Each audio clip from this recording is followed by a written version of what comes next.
हरियाणा विधानसभा चुनाव को लेकर के सभी पार्टियां जबरदस्त कैंपेनिंग कर रही है।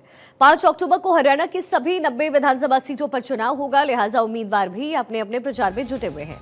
अब हरियाणा की 2 बड़ी पार्टियों ने उन नेताओं के खिलाफ सख्त एक्शन लिया जो टिकट नहीं मिलने से नाराज थे और निर्दलीय चुनावी मैदान में थे या फिर पार्टी विरोधी गतिविधियों में शामिल थे। मतदान से ठीक 1 सप्ताह पहले कांग्रेस और बीजेपी दोनों ही पार्टियों ने सख्त कार्रवाई की है। बागी होकर के जो नेता चुनाव लड़ रहे थे उनके ऊपर एक्शन हुआ है। बीजेपी ने 8 नेताओं पर कार्रवाई की, वहीं कांग्रेस ने 13 बागियों पर कार्रवाई की। 6 साल के लिए पार्टी से निष्कासित किया गया कांग्रेस अब तक 16 नेताओं के खिलाफ कार्रवाई कर चुकी है, बल्कि बीजेपी ने 8 नेताओं पर एक्शन लिया। बताया जा रहा है कि ये सभी नेता हरियाणा विधानसभा चुनाव में टिकट न मिलने और पार्टी की ओर से उनकी अनदेखी किए जाने से नाराज थे, इसलिए कुछ नेता निर्दलीय ही कांग्रेस उम्मीदवार के सामने चुनावी मैदान में उतर गए और कुछ नेता पार्टी उम्मीदवार को सपोर्ट नहीं कर रहे थे। अब ये अलग अलग प्रत्याशियों के नाम हैं जिनके ऊपर ये कार्रवाई की गई है। आपके टेलीविजन स्क्रीन पर वो नाम नरेश ढांडे गोहला विधानसभा क्षेत्र, प्रदीप गिल जींद से, सज्जन सिंह ढुल पुंडरी से, सुनीता बट्टन पुंडरी से, राजीव गौंदर नीलोखेड़ी से, दयाल सिंह नीलोखेड़ी से। इन तमाम बागियों पर कांग्रेस का एक्शन और इसके साथ साथ बीजेपी ने भी 8 बागी नेताओं पर कार्रवाई की है। बागियों पर शिकंजा कसा है कांग्रेस की तरफ से, बीजेपी की तरफ से भी। वहीं दिलबाग संडिल उचाना कला से इन्होंने निर्दलीय पर्चा भरा।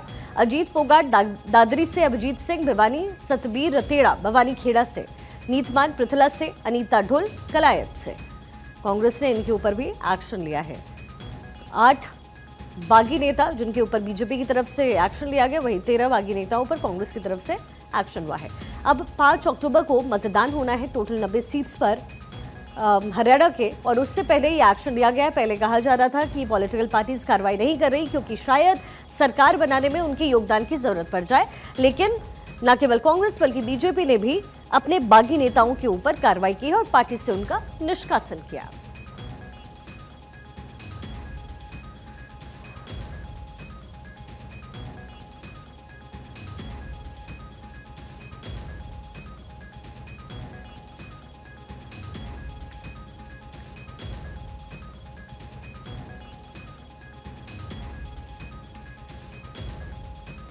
बागियों पर बीजेपी का एक्शन नजर आया है। अलग अलग जो प्रत्याशी हैं उनके नाम भी आपको जरा बता देते हैं। संदीप गर्ग लाडवा से, जिलेराम शर्मा असंध से, देवेंद्र कादियान गन्नौर से, बच्चन सिंह आर्य सफीदू से, रणजीत चौटाला रानिया से, राधा अहलावत मरहम से, नवीन गोयल गुरुग्राम से, केहर सिंह रावत हथीन से।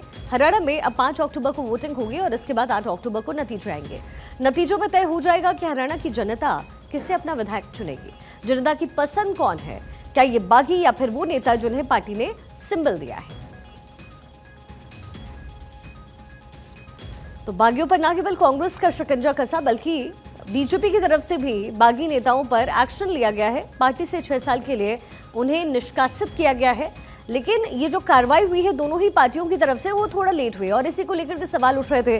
कहा जा रहा था कि ये जो निर्दलीय प्रत्याशी उतरे हैं चुनावी मैदान में, क्या पॉलिटिकल पार्टीज इस बात का इंतजार कर रही है कि अगर मान लीजिए ये जीत जाते हैं, पार्टी सिंबल पे भले ही ये ना लड़ रहे हो, लेकिन अगर ये चुनाव जीतते हैं तो शायद इनका सपोर्ट, इनका समर्थन चाहे बीजेपी हो चाहे कांग्रेस हो ले सकती है, और शायद इसलिए इनका निष्कासन नहीं हुआ था। क्योंकि जो रूल है वो यही कहता है कि अगर कोई भी बागी तेवर अख्तियार करे तो पार्टी को उसका निष्कासन फौरन करना पड़ता है।